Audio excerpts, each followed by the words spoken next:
Les aventures de Moustache Maloré, tome 1, l'esprit de famille.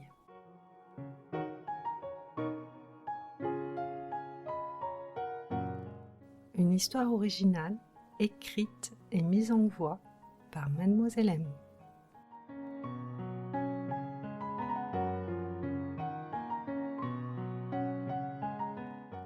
Tu sais, parfois, on a de petits nœuds dans le corps ou dans la tête. Ensemble, on va apprendre à les défaire.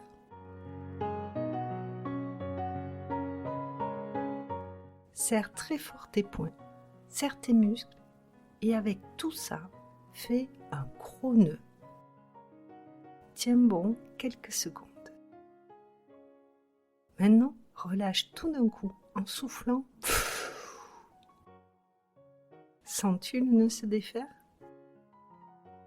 On refait ça 2 fois. Serre tout, fais un nœud, puis relâche en soufflant. Serre, fais un nœud et relâche.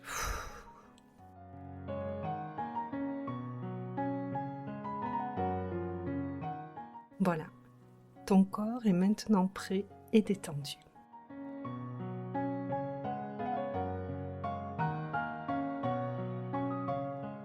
Écouter des podcasts, c'est génial parce que ça développe ton imagination d'une manière tout à fait unique. Je te souhaite une très bonne écoute.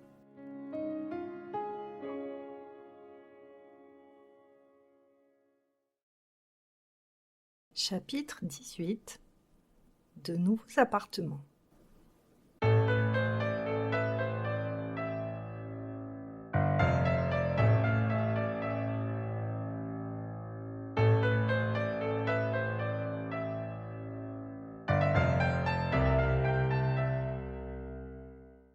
Une bonne heure s'était écoulée depuis mon accrochage avec Rousquille. Je déambulais tristement en me rapprochant de la maison, sans grand enthousiasme. J'avais le front bas, les épaules flasques et le moral en berne. Mes pattes, étonnamment molles, semblaient pourtant peser des tonnes. Tout était calme alentour. La maison des Maloré se dressait derrière une haie. Qui aurait pu soupçonner que, derrière les murs lisses de cette charmante maison en briques, une véritable guerre de territoire était en cours ? Personne n'aurait pu deviner, tant un silence plat régnait. Depuis la bagarre, j'avais l'estomac douloureusement noué. 2 clans s'opposaient. Quelle serait l'issue du conflit ? Je n'en avais pas la moindre idée. Devant l'entrée, je distinguais la lumière jaune qui filtrait. Les Maloré ne dormaient pas. J'avançais sur le gravier de l'allée, reniflant çà et là à la recherche d'une information quelconque. C'était surprenant. Je ne percevais rien d'alarmant. Que des odeurs familières autour de moi. La truffe aux aguets, je furetais.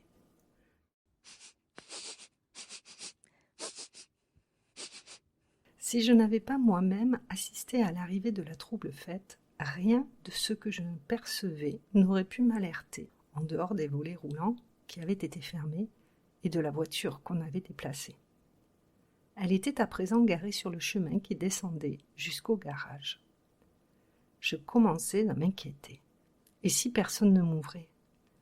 Je m'imaginais déjà passer la nuit dehors, terrorisée à l'idée de me retrouver nez à nez avec Gros Jack, tapis derrière une haie ou caché à l'angle d'une ruelle étroite en embuscade. Il chassait tous les soirs dans le quartier, à la faveur de l'obscurité. Soudain, j'entendis quelqu'un déverrouiller une porte au bas de l'allée. J'accourus en direction du bruit métallique lorsque, tout à coup, je vis dépasser la tête de Samuel qui m'appelait. « Ah, Mousse, te voilà enfin !» Le poids écrasant ma poitrine se fit soudain plus léger. Il y en avait au moins un qui me cherchait. Je commençais à m'inquiéter. Où avais-tu disparu ? Je lui fis une fête du tonnerre. Je me frottais à ses chevilles, ronronnant aussi fort qu'un moteur d'avion prêt à décoller. Ne résistant pas à l'envie de me prendre dans ses bras, il fourra son nez busqué dans mon cou et me câlina. Je suis content de te voir, canaille. » Puis, reprenant un air plus sérieux, il déclara. « Mon vieux, tu lui as mis une sacrée dérouillée à la rousquille. » Je me mis à ronronner de plus belle, flatté du compliment. « Oh, inutile de pavoiser, » me sermonna-t-il. « Votre prise de bec rend cette cohabitation encore plus compliquée que prévu. J'ai exigé de rester dormir avec toi, mais il faut que tu te tiennes à carreau, » dit-il en pointant un doigt sur moi. Je me suis fait sacrément allumer par papa. Je le regardai miauler, reconnaissant, pour le remercier. « Je n'allais quand même pas t'abandonner, » me dit-il en me gratifiant d'un clin d'œil complice. Il recula ensuite vers l'intérieur de la maison, en refermant la porte derrière nous d'un geste prudent. Puis, il emboîta le couloir étroit et poussa doucement une poignée abîmée. C'était celle d'une porte en bois qui attendait depuis des années d'être peinte. Le poêle que Franck avait dans la main allait bientôt pouvoir lui servir de canne, pensai-je cyniquement. Tout à coup, j'entendis Samuel modifier sa voix, qui se teinta d'accent conspirateur. « Regarde, chuchota-t-il en me désignant la pièce, je nous ai installés ici. Voici notre nouvelle chambre, Moustache. J'espère qu'elle te plaît. » Si elle me plaisait, j'étais enchantée et ravie de constater que la résistance s'organisait. Une chute de moquette recouvrait la plus grande partie du sol, constituée d'une chape brute en béton. Dans l'angle, un tabouret avait été descendu de l'étage et une lampe de chevet diffusait une lumière suffisante pour s'orienter, sans toutefois être aveuglé. D'habitude, un puissant néon, accroché au plafond, éclairait le garage avec un grésillement irritant. J'étais très agréablement surpris par ce nouvel aménagement. Et en si peu de temps, d'ordinaire assez miteux, le garage avait fait l'objet d'un réel effort de décoration. La pièce vibrait maintenant d'une ambiance chaleureuse et elle me satisfaisait pleinement. Un matelas gonflé à bloc trônait fièrement au milieu du ruban de moquette. Il était recouvert d'un linge fraîchement lavé, d'une housse de couette et d'un coussin au motif marin. Ces rayures bleues et blanches suffisaient à égayer l'atmosphère austère que dégageaient les murs en parpaing tristement gris. Ma panière, elle, avait été installée juste à gauche du lit. 3 gamelles remplies à ras-bord d'eau, de croquettes et de pâtés se trouvaient juste en face. Bien que meublée chichement, cette pièce nous offrait tout ce dont nous avions besoin. Samuel, comblé, affichait un sourire radieux. La voix aiguë de Caroline vint soudain percuter mes tympans. « J'en ai marre, c'est toujours Samuel qui a tout !» rouspétait-elle, escortée par son père. Je l'entendais râler tandis qu'elle descendait les escaliers. « Ne me dis pas que toi aussi tu aurais voulu dormir dans le garage !» Samuel se retourna, réagissant aussitôt. « Il fait plus froid qu'en haut, tu sais !» la prévint son frère, tandis qu'elle déboulait dans la pièce. « C'est pas pour les fillettes !»« C'est trop bien de dormir ici !» s'exclama-t-elle en allongeant le cou, jalousant le nouvel espace dans lequel Sam et moi allions camper toute la semaine. « Tu te rappelles qu'il n'y a pas de toilette au garage et qu'il est plein d'araignées ?» Samuel leva un doigt en direction du plafond. « Regarde leurs toiles, tu les vois là ?» lui fit son frère en lui indiquant la myriade de fils gris perlés de taches noires qui pendaient sinistrement au plafond. « Elles en sont pleines, il y en a des dizaines !» Elle eut un mouvement de tête circulaire. Elle avait l'air de moins en moins rassurée. Il détaillait le décor au-dessus de sa tête, visage fermé. Accrochées aux angles du plafond, de multiples toiles d'araignée pendaient mollement dans le vide. « Bien sûr, celles-ci sont inoffensives. » Samuel laissa passer une seconde de silence. « Mais ce n'est pas le cas des autres. » Caroline avait peine à déglutir. « Les tégénaires, les pholques, pas encore. Mais les araignées sauteuses, cachées sous l'établi, elles piquent, tu ne savais pas ?» La voix de sa sœur se serra d'un coup. « Ah bon ?» balbutia-t-elle, inquiète. Son visage acheva de se décomposer tandis qu'elle tournait le cou vers le meuble indiqué. De longues toiles d'araignée s'étiraient tout dessous. « C'est toi qui vois !» Fièrement, elle fit mine de peser le pour et le contre quelques instants, bien que sa décision fût déjà prise.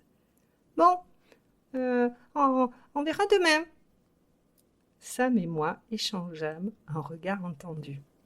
C'est vrai que je me lève souvent la nuit pour faire pipi, dit-elle, jetant çà et là des regards nerveux autour d'elle. Je crois que c'est plus raisonnable, en effet. Dans l'obscurité, tu pourrais tomber dans les escaliers et t'assommer. Imagine l'état dans lequel on te retrouverait. Elle fit une moue dégoûtée, puis tourna les talons et remonta les escaliers à toute vitesse. Courageuse, mais pas téméraire, notre petite allumette. Samuel esquissa un sourire, satisfait de sa prestation. Puis il s'adressa de nouveau à moi. « On va être bien ici, rien que toi et moi. » Je répondis par un miaulement heureux. « T'inquiète pas, Moustache, ce n'est qu'une affaire de quelques jours, » assura Franck. Le son de sa voix m'arracha un grognement.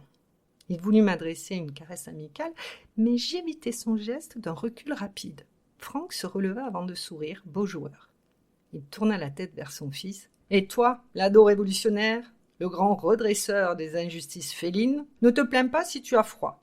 Maman t'a descendu une couette supplémentaire, tu n'auras qu'à te débrouiller avec. » Ce dernier répondit avec assurance que ça irait. « On vous appellera tous les soirs depuis l'hôtel. Soyez sage avec mamie, d'accord ? Et prends bien soin de ta sœur pendant notre absence. On compte sur toi. » D'un hochement de tête, Sam acquiesça. Puis ils se prirent dans les bras, et Franck, enfin, nous laissa, Sam et moi.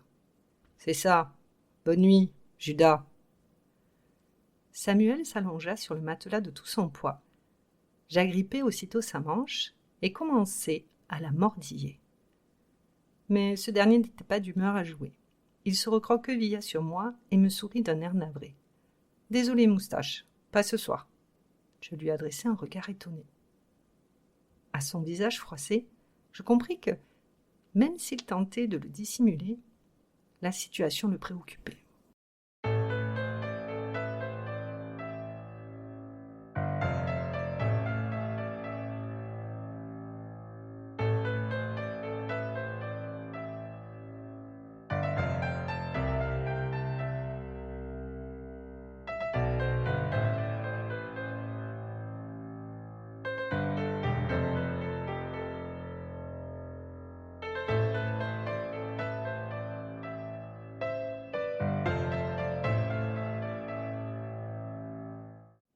Il avait le moral dans les chaussettes. « Tu as agi de façon très courageuse, miaulai-je. Ces deux mégères ne perdent rien pour attendre, » tentai-je de le réconforter. Il me cajola quelques instants, mais très vite, la fatigue l'emporta. Bercé par mes ronronnements réguliers, il s'endormit peu après.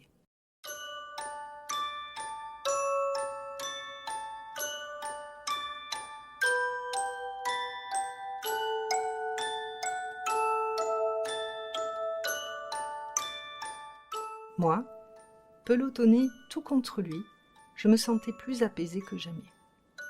Ce soir, j'avais acquis une certitude. Contre vents et marées, Samuel serait toujours à mes côtés. Ce garçon-là, c'était mon arc-en-ciel à moi.